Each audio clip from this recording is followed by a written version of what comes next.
Nós estamos trazendo uma série de programas referentes à conscienciologia. E o que é a conscienciologia? Nada mais é do que a ciência que estuda a consciência. A consciência é esse princípio inteligente, a intimidade do ser. Dentro da psicologia e da medicina é conhecido como ego ou self, dentro das linhas religiosas, conhecido como alma ou espírito. E para você compreender um pouco melhor sobre essa grande ciência que é a conscienciologia, nós convidamos você a não acreditar em nada, nem mesmo no que for dito aqui, e que você tenha suas próprias experiências pessoais, usando o princípio da descrença.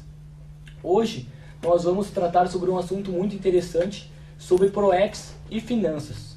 E para entender um pouco melhor sobre isso, nós convidamos o professor Jefferson Weber, ele que é economista, voluntário e docente do Instituto Internacional de Projeciologia e Conscienciologia. Seja bem-vindo, professor Jefferson. Obrigado. Então, para começar já a abordar isso aí, eu gostaria de entender, professor Jefferson, qual é a relação de programação existencial com dinheiro, com finanças? Qual a ligação disso aí?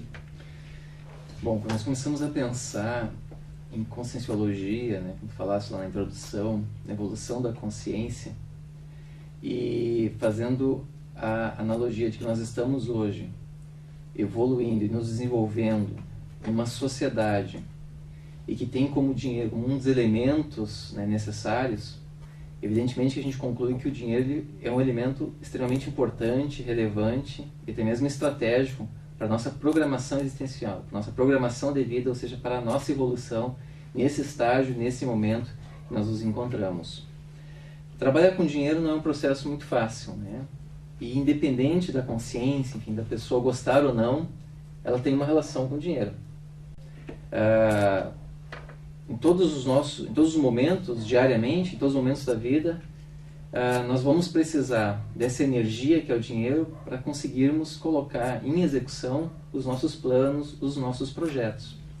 Então, a nossa programação existencial, nossa programação de vida, independente do nível dela, do impacto que ela vai gerar, tanto para aquela consciência, enfim, para a pessoa que está ali desenvolvendo sua programação, quanto para outros, vai precisar de determinados recursos. Isso também é importante comentar que, quando nós falamos em recursos, nós não estamos falando exclusivamente no recurso financeiro, mas também nos recursos materiais, nos recursos intelectuais, enfim, todos os recursos que são necessários para o nosso desenvolvimento. Entre eles, o recurso financeiro. E qual seria a importância da finança para a ProEx, propriamente do dinheiro para a ProEx? Um dos elementos que a gente percebe, né, a partir da vivência que nós vamos tendo e acompanhando, enfim, outros voluntários que começam a se dedicar mais a esse estudo, é um grau de liberdade maior que você tem para tomar decisão. A gente já começa a entrar num dos elementos que é a questão da independência financeira. Ou seja, na medida em que eu consigo dominar melhor essa energia que é o dinheiro, a gente percebe que eu tenho mais condições de começar a ter um controle, inclusive, da minha programação de vida, da minha ProEx. Na medida em que eu fico muito refém do recurso financeiro, ou seja, eu tenho que aceitar um determinado emprego que muitas vezes ele não me satisfaz, não é onde eu gostaria de estar, mas por uma necessidade exclusivamente financeira eu tenho que estar trabalhando ali, isso pode contribuir a levar a que eu me desvie do meu foco, da minha programação. Então, nesse sentido, o recurso financeiro tem que ser um elemento que me ajuda, que me dá essa autonomia, essa independência, essa liberdade de decisão, de eu tomar a minha decisão. Pois na medida que eu tenho mais liberdade de tomar a minha decisão, e tendo consciência da minha programação existencial, da minha programação de vida, dessa forma eu consigo me aproximar mais e efetivamente executá-la. Porque são duas questões. A primeira questão, eu consegui identificar com a minha programação. Porque também tem essa questão, né? Não são todas as consciências que conseguem efetivamente identificar qual é a programação de vida, né? Algumas até ficam refletindo, questionando e se perguntando, mas o que eu estou fazendo aqui, né? O que me trouxe até esse planeta, até essa existência? Eu não vim aqui por acaso. Tem uma motivação, eu tenho uma missão de vida, como alguns dizem, né? E de fato todos nós temos uma missão de vida, né? Claro que essa missão ela varia de uma consciência para outra. E voltando lá para o recurso financeiro, ele pode me ajudar nesse sentido, a efetivamente executar essa minha programação. Aí você pode questionar, bom, mas o volume de recurso financeiro, enfim, que eu preciso ter para mim executar minha programação, minha ProEx, depende de cada consciência, né? O fato de, inclusive em relação à questão da independência financeira, necessariamente não preciso ter uma independência financeira, ter meu próprio negócio para assim colocar em execução a minha programação. De repente, para aquela consciência que está ali, aquele emprego que ela está desenvolvendo hoje, aquela atividade que ela desenvolve hoje, já tem a ver com a programação de vida dela. Né? O principal seria, então, fazer o que gosta, tá de acordo com o que gosta ali para... Tem uma questão, exatamente, uma questão simples, né? Para ti, que eu diria, assim, para mim, né? Pelo menos me serve, né? Para identificar se você de fato está conseguindo executar essa programação, é esse grau de satisfação, esse grau de motivação que você tem, de prazer em fazer o que você faz. Tem aquele trinômio motivação, trabalho e lazer, acho que é um trinômio muito relevante, né, para esse processo. Como é que é esse trinômio? Então, além de eu desenvolver um determinado trabalho, que vai contribuir para o desenvolvimento, além do meu desenvolvimento das outras pessoas, esse trabalho que eu desenvolvo, ele já me motiva. Então tem o processo da automotivação. E o lazer, ele vai no sentido de que é um prazer estar ali naquele ambiente, independente do lugar onde eu estivesse. Porque muitas vezes eu penso, vou lá para o meu trabalho, então eu penso numa coisa muito pesada, muito desgastante. Agora eu vou para o meu lazer, para o meu descanso. A questão é eu conseguir transformar o meu trabalho e sentir o mesmo prazer que eu tenho se eu estivesse tendo o meu lazer. Então, por isso eu tenho motivação, ou seja, estar motivado para aquela tarefa que eu vou fazer, trabalho, né, contribuir para o desenvolvimento, então, e lazer, ou seja, ter essa satisfação, essa alegria, esse prazer de estar ali. Então daí acaba, amanhã é segunda-feira, aquela incomodação que amanhã é segunda-feira, então, por exemplo, ou querendo fazer de tudo para que chegue na sexta-feira. Muda esse conceito no caso, professor? Então, eu gosto de utilizar isso nas palestras, quando a gente trabalha essa questão, porque tem um termômetro, vamos dizer assim, né, que ele é extremamente simples, mas que pode revelar se de fato eu estou satisfeito ou estou no caminho correto, né, em relação ao meu trabalho, que é o domingo. Quer dizer, se o domingo de tarde ele gera uma agonia para a consciência, né, ela se sente mal, poxa vida, amanhã eu vou começar a trabalhar, aquilo é um desprazer para ela, é algo pesado, é árduo, ela tem que fazer uma autorreflexão. Ou seja, olha, de repente eu não quer dizer que necessariamente eu não esteja, pode ser que naquele momento está vivendo uma situação mais complicada, de tensão no trabalho, mas é um sinal amarelo. Opa, pode ser que eu não esteja no local que realmente está me dando uma real motivação de estar lá, né? E por que essa questão do trabalho é tão importante, né? Porque quanto mais próximo, mais satisfeito eu estiver com o meu trabalho, é um sinalizador de que mais próximo estou da minha programação de vida, da minha programação existencial. Interessante. E pegando aquele gancho ali que muita gente acha que até que tem aquela música, né, que deixa a vida levar e tudo mais, tem muitas pessoas que pensam assim, eu não vou pensar num planejamento, não vou pensar nas minhas finanças porque o futuro, né, pertence a Deus ou alguma coisa assim, põe sempre a questão que não se preocupar com isso. Então, eu gostaria de como é que a gente faz para fazer esse planejamento financeiro para a nossa programação existencial? A primeira questão que eu gostaria de comentar em relação a essa frase, deixa a vida me levar, se tu não levar a tua vida, se tu não tomares a rédea da tua vida, da tua programação, alguém vai tomar por ti. Então, a gente começa por aí, quer dizer, se tu não tomar esse controle, se não tiver esse controle, alguém ou algumas pessoas vão tomar. Então, nada melhor do que você mesmo, né, ter esse controle, enfim, do processo. E nesse sentido, o planejamento ele ajuda porque ele leva você a se organizar, a se auto-organizar, né? Além disso, ele ajuda também num processo que chama muita atenção quem gosta de fazer um planejamento, de sentar, de dedicar um determinado tempo, né, lá do seu dia ou da sua semana para se planejar, que ele leva a uma calmia. De fato, você chega assim num processo de serenidade. Porque o que acontece? Se você não planeja, você começa a borbulhar uma série de informações, de tarefas na sua cabeça. Quer dizer, aquela tempestade de informações na sua cabeça, de um monte de atividades que você precisa desenvolver.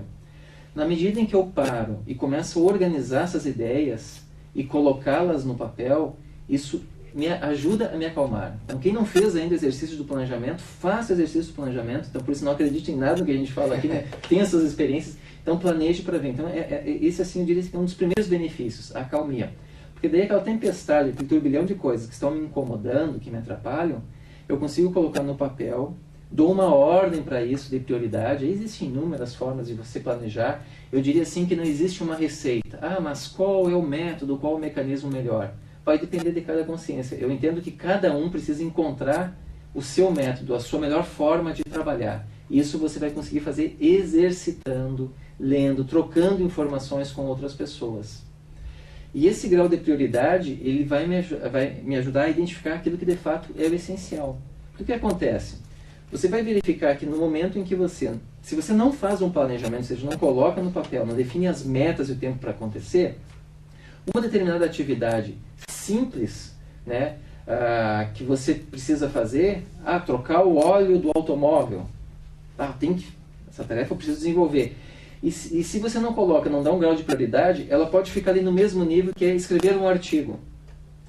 Tá me entendendo? Na medida em que eu consigo organizar, eu vou definir aquilo que efetivamente é prioridade. Bom, definir prioridade para mim é escrever o artigo. Eu sei que trocar o óleo do carro, comprar o presente lá para a namorada, comprar o presente para a mãe, ele está aqui num outro nível. Então eu vou organizando esses níveis de prioridade. Enquanto você não faz isso, está tudo no mesmo nível. E aí você perde o foco daquilo que é essencial. E geralmente o foco daquilo que é essencial tem a ver com a sua programação de vida. Não que deixar de comprar o presente também não faz parte. É fundamental, relacionamento com o teu grupo karma, com o desenvolvimento, mas você vai então priorizando e organizando. E até para saber realmente quanto você pode gastar ali no mês, para não, porque é a tendência de, não vou planejar porque eu esqueço mesmo, aí se vier o dinheiro eu compro e vai indo, né? Então a questão é planejar mesmo. Então, o que a gente percebe, na medida em que você vai desenvolvendo o planejamento, e mais especificamente o planejamento financeiro, né? Você vai conseguindo definir determinados limites. O que acontece? Muitas vezes que nós vamos montar o planejamento, você define lá aquelas questões que são essenciais, né? Que são o básico, o cotidiano, vamos dizer assim, o pagamento da luz, o pagamento da água, o aluguel, a prestação da casa, etc. E você não faz ali a relação daqueles gastos que acabam surgindo ao longo do teu mês. Se tu pegar o parâmetro da mês, né? Vamos pegar um exemplo lá, a questão do lazer. Poxa vida, mas eu preciso me divertir. Evidentemente que eu preciso me divertir, eu preciso ter o meu horário de lazer, ou o meu ócio produtivo. Eu preciso ter esse momento. Isso também pode ser contabilizado. Porque às vezes as pessoas confundem um pouco isso. Bom, eu não vou planejar, ou o planejamento ele vai me levar a um nível de rigidez que eu vou deixar de aproveitar, né? Um pouco um subterfúgio que as pessoas se utilizam para justamente não planejar. Não é essa a mensagem. A mensagem é: você vai ter o seu momento de lazer, você vai ter o seu momento de investimento da poupança, mas de uma forma mais pensada, mais organizada. Então, a dica, assim, vamos dizer, que eu daria é: planeje, defina inclusive qual o volume, qual o investimento de lazer que você vai fazer. Né? Muito interessante. Nós vamos continuar falando com o professor Jefferson Weber sobre ProEx e Finanças no próximo bloco. Fique conosco. IIPC, Instituto Internacional de Projeciologia e Conscienciologia. É uma instituição científica de educação e pesquisa sem fins lucrativos. Venha participar de nossas palestras todas as sextas-feiras às 19h30, na Rua São Manuel, número 189, bairro Rio Branco. Telefone 051 3224 0707.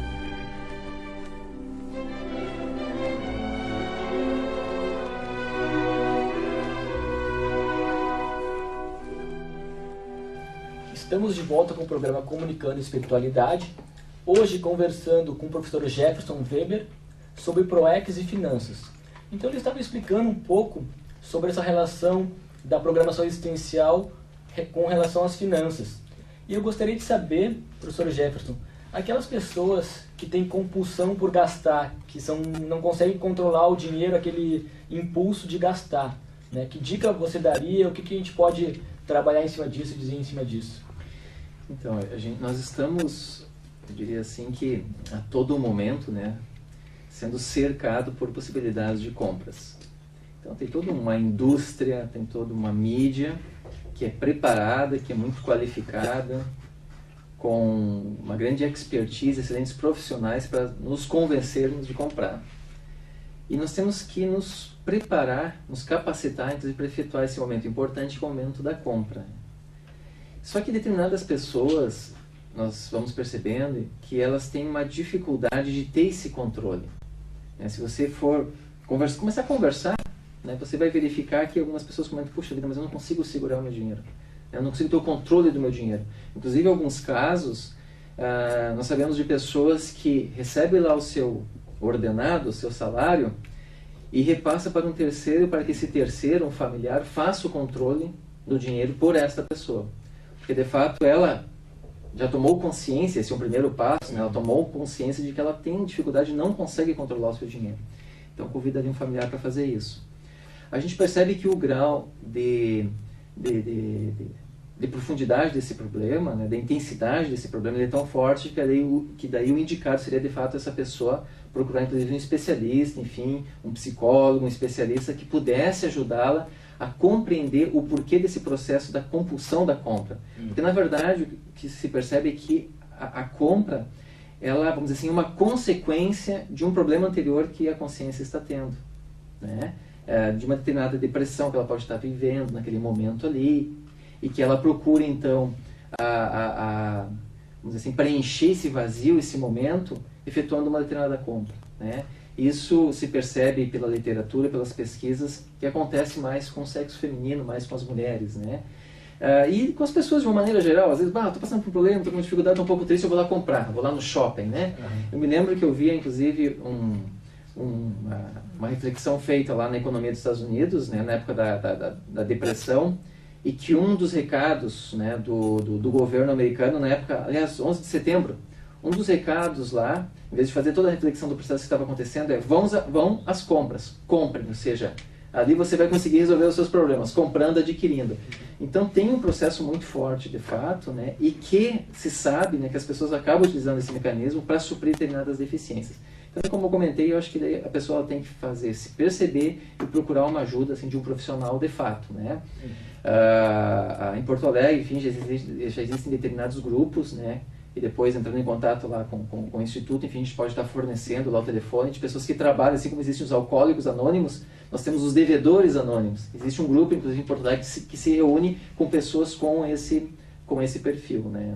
Interessante. Essa dificuldade de controlar o recurso financeiro. Né? Muito legal. E a questão assim, da dica aqui para dar, assim, claro, a questão de procurar um profissional também.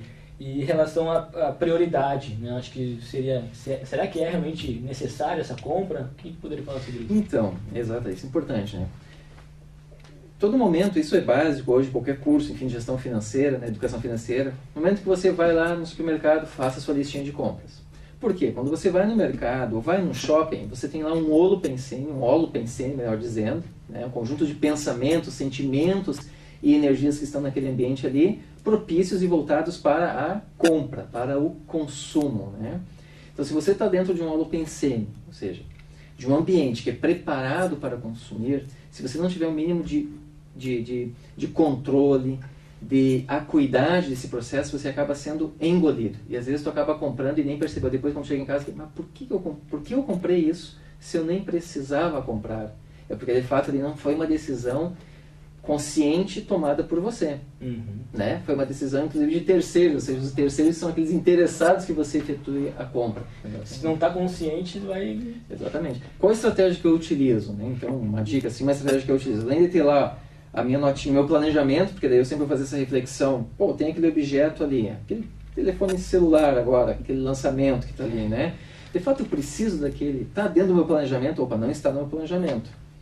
Essa é uma questão. A outra é não efetuar a compra na primeira vez, é deixar para efetuar a compra no segundo momento.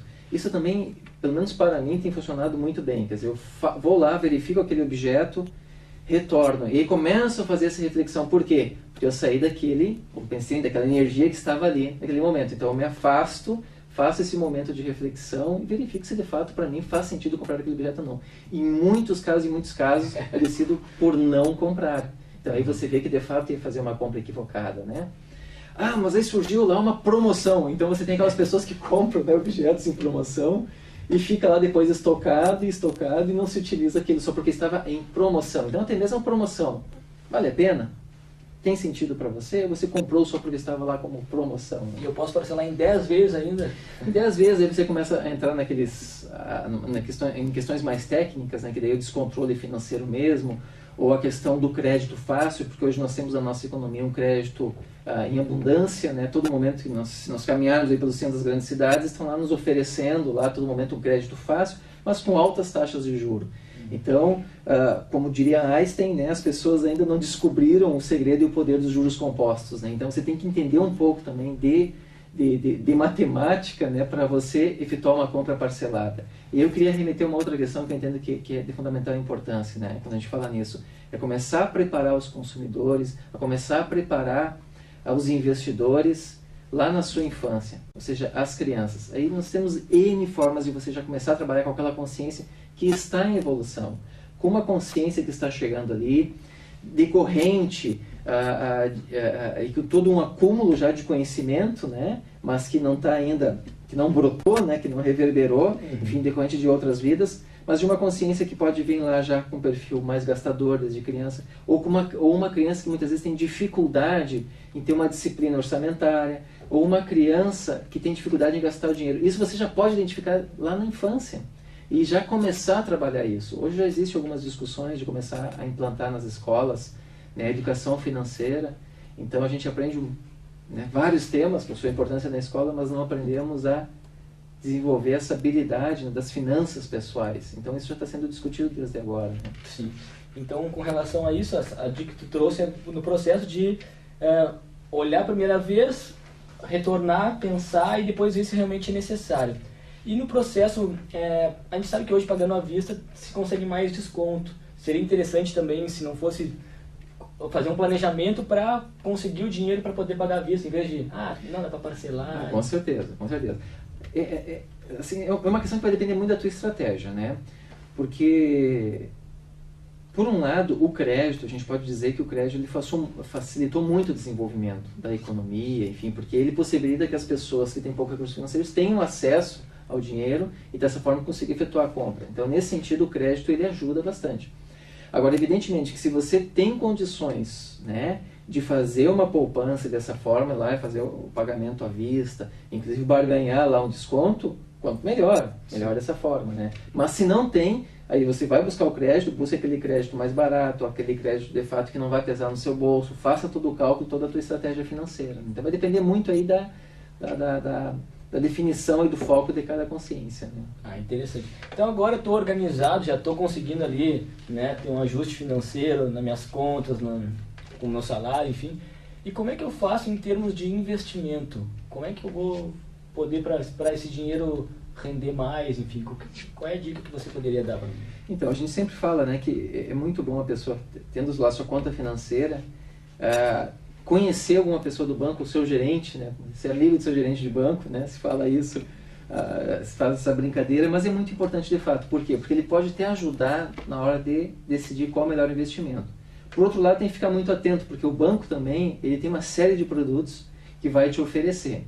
Então não fique só com a opinião de uma pessoa ou do gerente. Procure estudar, ler, buscar as melhores alternativas. Hoje nós temos aí o YouTube, nós temos esses sistemas aí que nos acessam a informação, então a gente pode estar lá pesquisando, você coloca lá qual é o melhor investimento no momento, poupança ou renda fixa. Então você vai ter uma série de versões falando sobre o tema, então você tem abundância hoje de informação para pesquisar antes de tomar uma decisão. Então essa é a primeira dica, faça uma avaliação do momento, porque se você pegar hoje, por exemplo, poupança e renda fixa, tem hoje, a partir dessa modificação que nós tivemos em relação à poupança, né, definição da taxa de juros da poupança, então, como ela está muito atrelada à questão da própria taxa de juro, né, que é definida pelo governo federal, pelo Banco Central, então tem uma oscilação, em determinados momentos a poupança está mais a favor, em outros momentos a renda fixa, então tem até essa constância de tempo, hoje, o que está preponderando, qual é o melhor investimento que eu faço. Então tudo isso você tem que estar acompanhando, né, e buscar de fato especialistas para isso.